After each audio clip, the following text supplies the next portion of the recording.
L'Algérie et le Maroc sont convaincus des effets positifs de l'hydroxychloroquine associée à de l'artémisinine et ont décidé de poursuivre ce protocole. Sur 7 554 cas de Covid-19 au Maroc, 4 841 ont été guéris en suivant ce protocole, soit un taux de guérison de 64%. Mohamed Bekat, membre du comité scientifique de suivi de l'évolution de la pandémie de Covid-19 en Algérie, a quant à lui déclaré que son pays a traité avec ce médicament des milliers de cas. Notons tout de même que l'Algérie et le Maroc font partie des pays africains les plus touchés par la pandémie, avec plus de 800 décès au 29 mai 2020.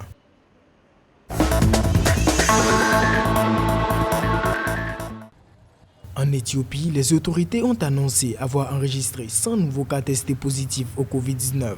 Cette flambée porte ainsi le nombre total à 831 cas de Covid-19. Il s'agit de la plus forte hausse en 24 heures depuis le début de la crise sanitaire liée à la pandémie le 13 mars dernier. Le ministère de la Santé a déclaré que 191 patients testés positifs se sont rétablis à ce jour. Le deuxième pays le plus peuplé d'Afrique, avec environ 107 millions d'habitants, n'a enregistré que 6 décès au 29 mai 2020.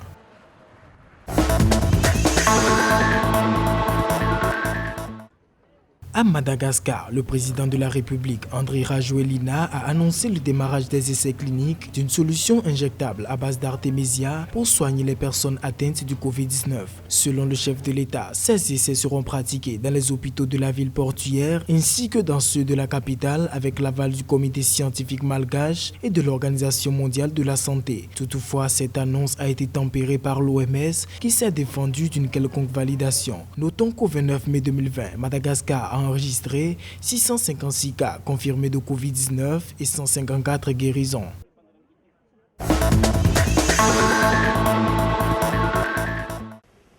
En Centrafrique, le gouvernement a décidé de rendre obligatoire le port du masque dans tous les lieux publics et transports en commun suite à la multiplication des cas de contamination locale au Covid-19. Cette mesure a été prise afin de protéger les personnes vulnérables et limiter la transmission du virus au sein de la population. En plus du personnel médical, le port du masque est également obligatoire pour les caissiers, chauffeurs de taxi, agents de santé communautaire, agents humanitaires et autres personnels en contact direct avec la population. Notons que la Centrafrique a recensé 755 cas confirmés au Covid-19 et 23 guérisons.